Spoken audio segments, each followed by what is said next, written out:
this ordinance, the authority was designed to give City Council the ability to make this decision. And what requests that have been brought before my administration, requests that we can present and offer up, of course, I'm obviously open to it. Mayor Johnson, you went to Rome with 40-plus people. We still don't know who paid for that.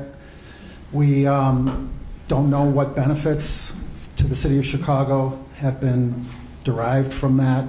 But we do know that when you returned from Rome, we lost the Chicago Bears. Many people online, many people have contacted me. Real Chicagoans are very upset about that. They say that the millions, if not billions of dollars that have been spent on illegal aliens. William, can we get to the question? Sorry, what is the question? Yeah, you know what, please, why am I the only reporter in this room? Let's be respectful of the other reporters' time and get to the question, please. Yeah, you don't interrupt them, you just don't. And it's really, honestly, a lot of people really find that very offensive. It's a violation of freedom of speech. It's a violation of my civil rights. William, direct your question to me. Yeah, so real Chicagoans are upset that you went to Rome. Nobody knows who paid for it. Nobody knows what the benefit was. They are very, very furious that the historic Chicago Bears franchise is threatening, if not already decided to leave the city of Chicago. William, what is the question? Many people are asking the question. Yeah, go ahead. Were the millions or the billions of dollars spent on illegal aliens more valuable to the city of Chicago than the Chicago Bears and the revenue that they generate? Well, thank you for your question, and I want to make sure that this is absolutely clear for the people that you engage with. The whole purpose of going to the Vatican to greet the Pope was to have, one, a healthy conversation around how we can repair the harm that has been promulgated by government against Black Americans in particular, and even immigrants.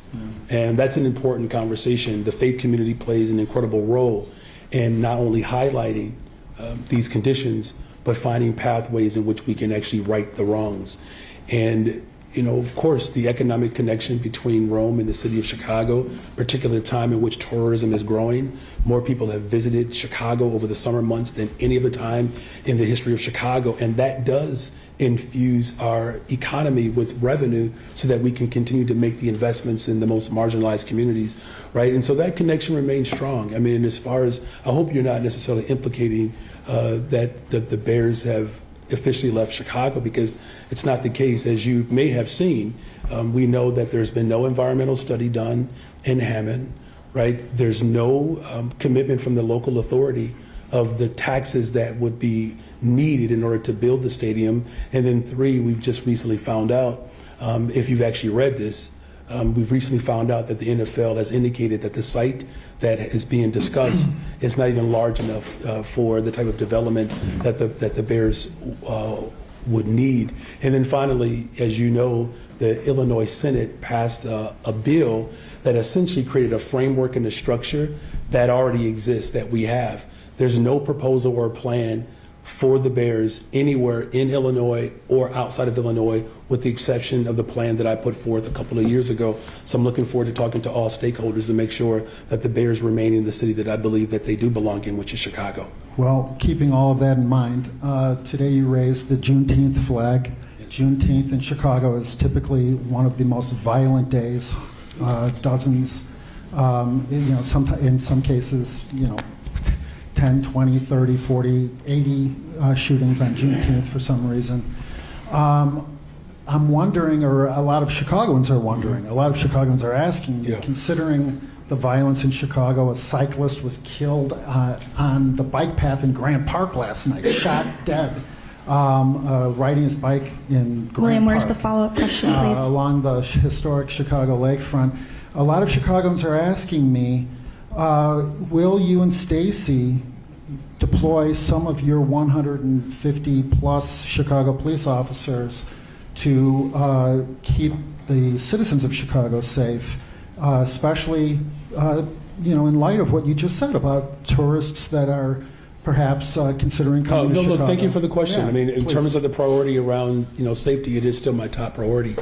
Yeah. Look, we have a couple of things that are going. You're not going to interrupt me. No. Okay, thank you. With everything that's going on in our city and our country, particularly around community safety, it's why we were incredibly disappointed that Donald Trump cut $800 million out of the budget for violence prevention. He cut the police department budget by 30%, the ATF. We're talking about a division of government that is responsible for getting illegal weapons off the streets of Chicago. It's unfortunate that this president has worked overtime to literally defund the efforts that create safer communities. What I'm going to continue to do, the 11,000 plus police officers that serve this city, the women and men, we're going to continue to make sure that they have the support that they need. But it's not policing alone. As you heard during my presentation, where we have hired more young people is where we saw the greatest decline in violence.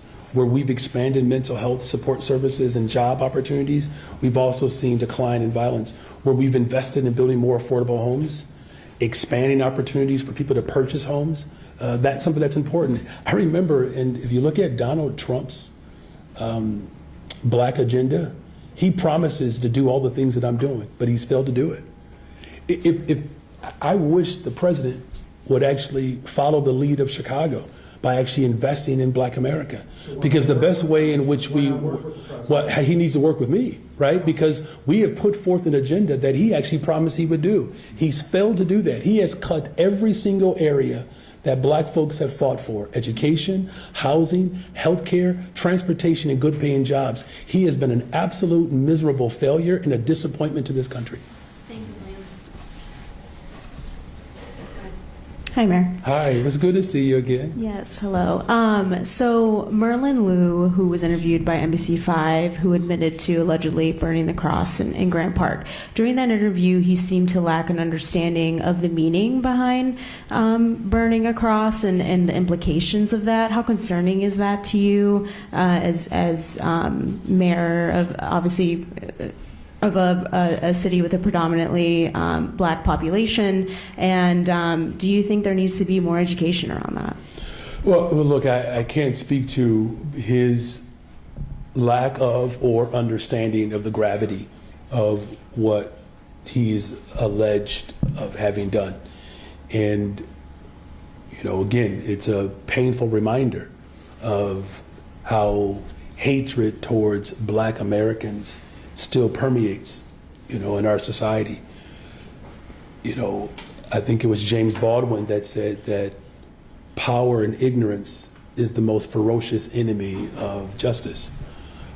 And so it's not an escape trap door to walk in ignorance. As a proud social studies teacher, someone who not only taught history but understands the value of history, we do that so we don't forget the harm that was done to people groups, and particularly Black Americans, while also creating a pathway to restore. And what I'm hoping in this moment is that the people of Chicago use this as a rally to put forth a type of economic response that can make Black communities whole. If we repair the west and south sides of the city of Chicago, this city becomes a shining example of what a society could look like, right? I've just talked to you about some of the numbers, and I don't mean to lecture, and I apologize if it's coming across that way, but I just shared with you some of the numbers that we have put forward. And as a result of our investments, it's changing lives. Black people are living longer. More young people have opportunity. We're creating pathways for generational wealth through home ownership so that families can establish and keep their roots here and they can grow old together. And so I think in terms of how we can educate society, look no further than the agenda that I put forward. Every area of investment is tethered to the demands of the formerly enslaved. Housing, education, healthcare, transportation, and good paying jobs. I always add the friendly amendment of environmental justice. It's 400 years of harm.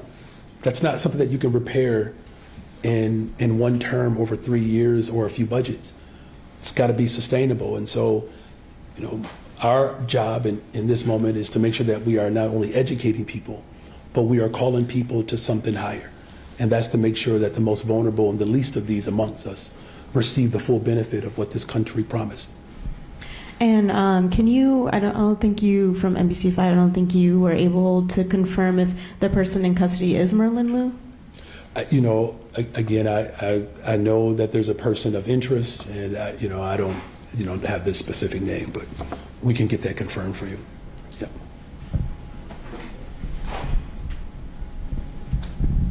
Good afternoon. Good afternoon. Before I get into my questions, I wanted to bring your attention to when you did the storm damage assessment in my neighborhood, Maple Park subdivision of West Pullman, out of Cooper Park, because it was originally said it was going to be 116th and Troop, which is right around the corner. That field house in the park is the one I've continually referred to as being overdue, 60 years overdue for an expansion. It's very cramped in there. Okay. Anyway, on to my questions. So with your administration running out the clock toward next month's last regular meeting and issuance of a harm report, when is the reparations task force going to heed the Illinois Attorney General's Public Access Counselor's determination that the task force is indeed a public body that must make its regular meetings, along with hearings, accessible to the general public and the news media under the Illinois Open Meetings Act? That is, what is there to hide at the regular meetings? Yeah, well, thank you for the question. So, thank you for acknowledging the fact that on the 22nd and 23rd, there will be two public hearings around reparations, right? And, again, as far as task force are concerned, or even advisory groups, we have a number of them. And, that information can always be made available for anyone who wishes to have that. But the important thing here is that the most important part of this process is to ensure that these public hearings are just that. And we are encouraging residents of this city to come for both of those days to issue their public comments. And I trust that this process will not only continue to unfold, but it will demonstrate and create a pathway to continue the work that we're already doing to repair the harm that has been done against Black Americans, particularly here in Chicago. Well, to note, the minutes and the agendas from those meetings have yet to be posted as promised. Okay. But on to the next question. What stopped Leo XIV as the fourth Black pontiff and the first U.S.-born one during your audience with him from signing on to advocating for reparations via pen and pulpit, as you hoped? And what did Yusef Jackson and Stacey Gates contribute to that conversation, if at all? Well, look, at that conversation with me and Pope Leo XIV was just a humbling exchange. Again, him offering up an apology on behalf of the church and the role that the church played in slavery and the perpetual harm against Black folks here in America and really around the globe was a powerful statement, and it really speaks to his character. We did have a conversation about reparations, and I think we're going to continue to call on not just Pope Leo XIV, but Americans and really the globe to really begin to put forward policies that repair the harm that was done against Black Americans. It's not even debatable anymore. I mean, it's never been, but it shouldn't be even in question. It's why I'm working so hard to invest in those 5 areas of the formerly enslaved fought for post the Civil War. More work to be done. I mean, as far as the role of the delegation, it was a number of Chicagoans that all played a critical role, whether it's the faith leaders that were there to substantiate and carry out or lift up the message of the work that Chicago was doing. whether it was the business community as we work to expand tourism and create more economic development in our city, whether, of course, it's fighting for labor rights. Like workers all over this country and around the world are struggling with affordability. It's an incredible crisis. It's why we're building affordable homes in Chicago. It's why we're creating down payment assistance. It's why we're building the missing middle operation so that we can create owner-occupied homes. Black and women-owned developers are participating in the economic prowess of our growing economy here in Chicago. And so all of us play a part. Not one entity in this city can solve the historic systemic predicament that we have been under for a very long time. So it's going to take the labor community, the faith community, the business community, the philanthropic community, community-based organizations, all of us coming together to build the safest, most affordable big city in America. So Thank you very much. Do you hope to get him on board anytime soon? Look, everything that I do is centered around hope. Everything that I do. Thank you for that. Thank you. Good afternoon. Good afternoon. After some really high-profile deaths on e-scooters on Chicago streets, I'm looking into why they're not allowed on the Lakefront Trail or the 606, some of the safer non-car areas where they could be great commuter things. Park District says they're still not allowed, although if you have a private scooter, if you have money for a private e-scooter, you can zip along both of those easily. It's just people who have to rent them that can't. Would your administration be open to looking into that again? I would be. Okay. Next, a report came out showing that crime has gone up in areas around vacant schools after school closings. What are the biggest challenges to repurposing those buildings? I mean, obviously, it didn't happen in Aram or Lori Lightfoot. Is your administration facing problems when it comes to saying, hey, we've got this building, housing, business, something else, community center? Well, look, we said this from the very beginning. For those of you who may have known my interaction in government, in politics, when I was an organizer with the Chicago Teachers Union, we made it very clear that this would be of detriment to Chicago, and particularly Black Chicago. And, you know, it's not one of those things where you're flaunting that you were right. But this is why when Black folks say that the pain is real, you should believe us. And the largest closing of public institutions in the history of Chicago being carried out by 2 administrations ago, that has left irreparable harm, unfortunately. I guess the question is, moving forward, what can you do with them? But I think it's important. This is why we celebrate Juneteenth. Like, if we don't carry out an agenda that reflects on our past, when we say we should not forget, then it doesn't allow for the full context of why moving forward is so imperative. So just bear with me for a second. When I first became mayor, we did an overlay of communities where schools had been closed and where unemployment was high. And it was not a surprise to us that the violence was the heaviest in those particular communities. And so that's why we've been intentional about investing in those particular communities. Now, as far as the buildings are concerned, right now through the Public Buildings Commission, there are 5 former closed schools that are being repurposed as of date. And we're happy to get you the information that's needed. We're working hard to repurpose those buildings, but they have to be of community benefit. And it has to be, we have to ensure that the community participates in the redevelopment. I know Louis Armstrong, which is in Austin, not too far from where I live, that building has been purchased and there's a repurposing effort to go there. The challenge has been what it's always been. We have not had consistent administrations to highlight the west and south sides of the city of Chicago. That's why I'm doing it. And that's why you're seeing the life expectancy increase in Chicago. The life expectancy gap between Black Chicago and other Chicagoans is continuing to close. It's why you look at Auburn Gresham, you look at Roseland, Inglewood, Austin, where we have hired more young people. We have seen a great return on that investment by reducing violence. It's why I put forth the first of its kind, the social media amusement responsibility tax. And now it's performing at a better rate than what our conservative estimates had laid out, and that money's going to go right towards mental and behavioral health care services, which the West and South Sides in particular have called for decades now. So we're going to continue to do that work. And those 5 buildings, we're happy to get that to you through our, as I chair the Public Buildings Commission, and we're moving with urgency to make sure that these buildings get repurposed and that it's of a benefit for the community. How you doing, Mayor Johnson? Good. I'm sorry, your shirt looked like a St. Louis Cardinals shirt for a quick second. I would never. I knew you wouldn't, but just for a hot second there, we almost had problems. I know. All right. I would All right. never. Thank sir. you. Thank you. Certainly not here. I know you don't talk about personnel decisions, but I wonder if you might weigh in a little bit on Superintendent Snelling's contributions to your administration and the goals for your term. Yeah, well, look, I mean, again, I had a very clear agenda coming in. Building a safe and affordable city, and that investing in people and having law enforcement not bear the brunt and the responsibility of community safety, that had to be a part of the equation. We continue to ask law enforcement to do too much. We just do.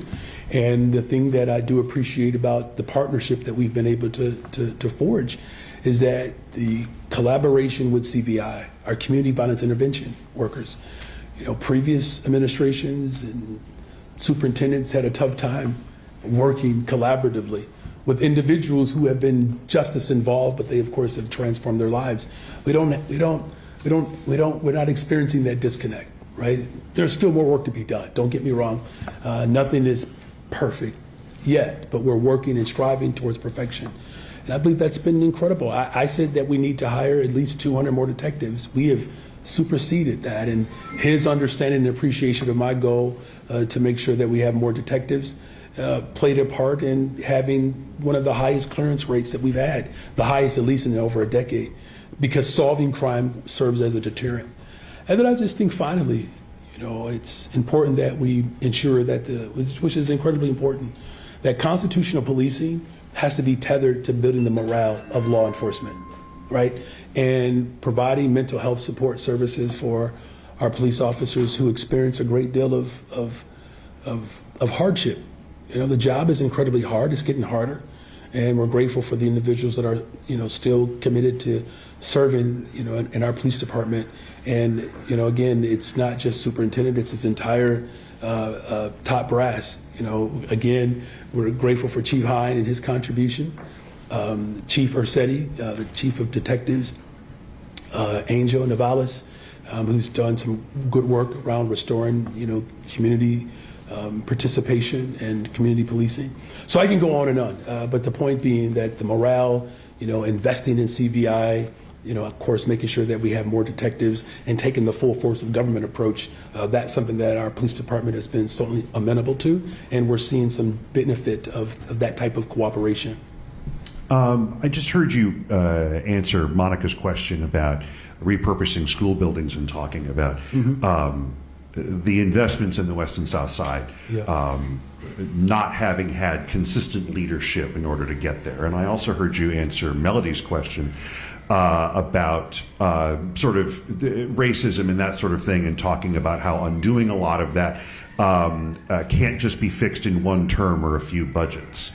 You laying the groundwork for something here, Mr. Mayor, that you want to talk to us about? Or maybe when you might want to talk about it? Jeff, what I'm going to say is probably going to upset your colleagues, but you're the best.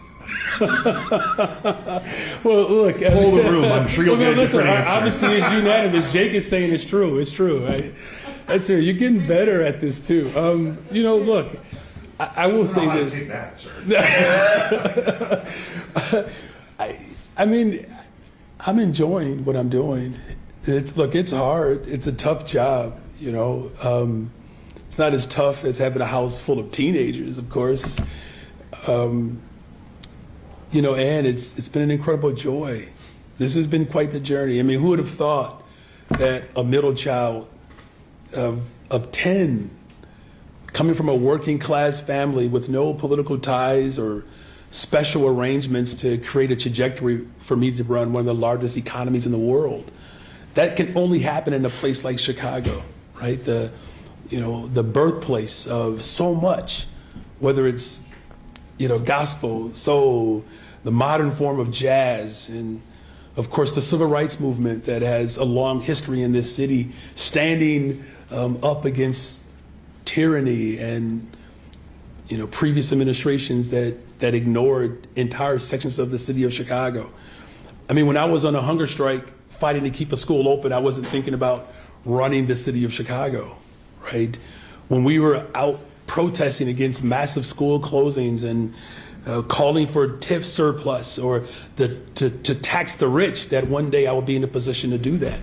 And look at what we've accomplished. We've actually been able to tax the rich. We've invested more in our public schools.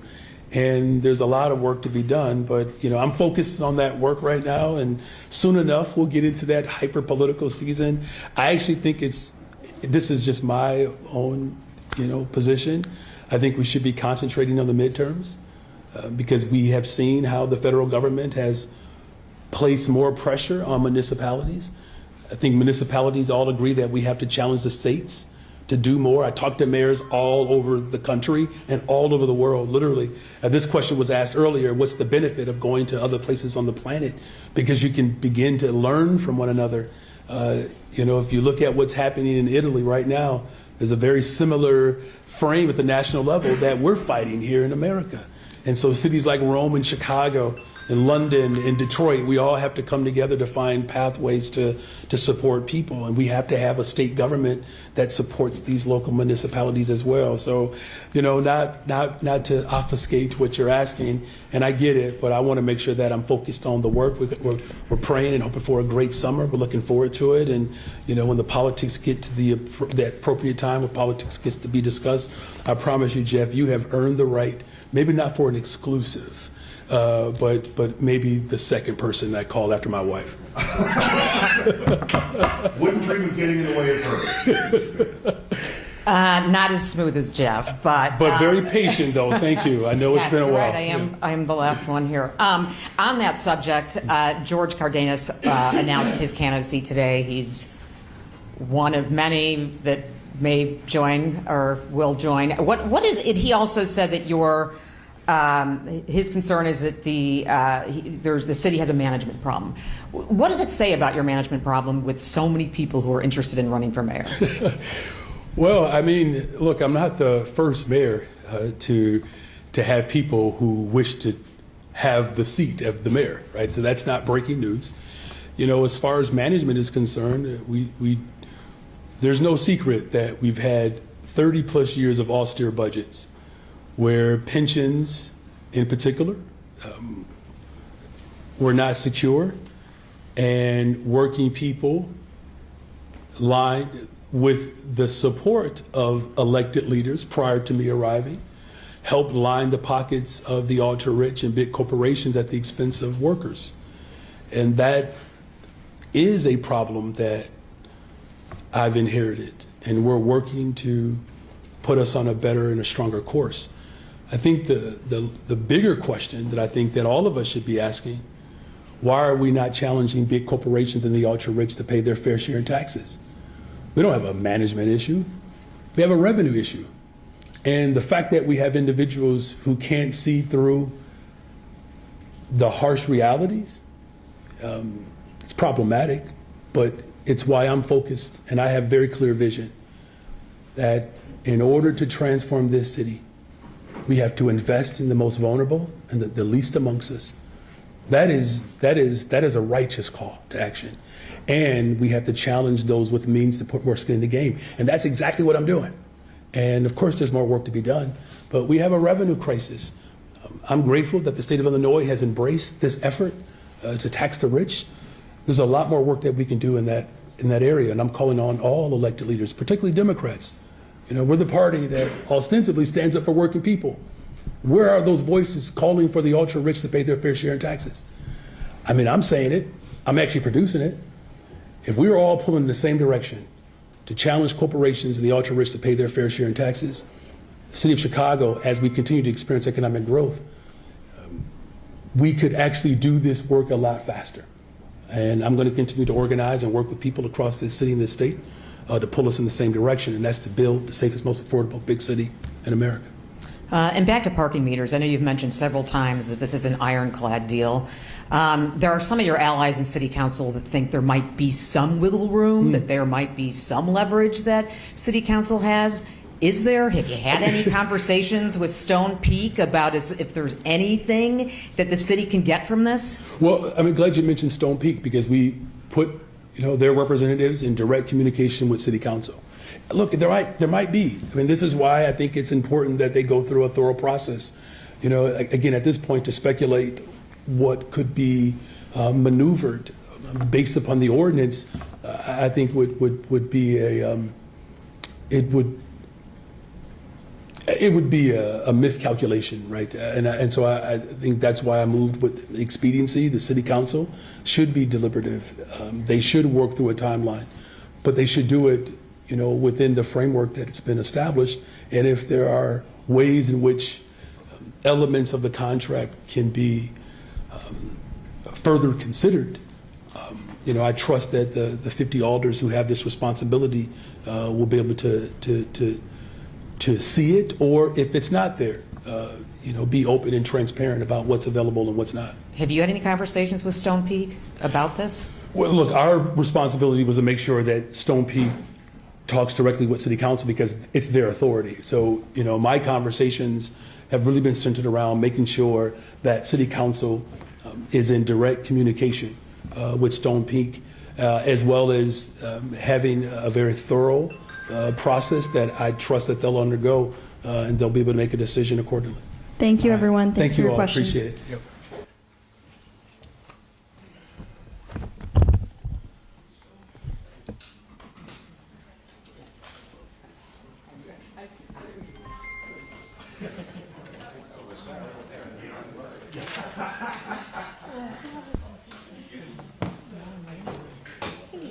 Where'd that microphone go?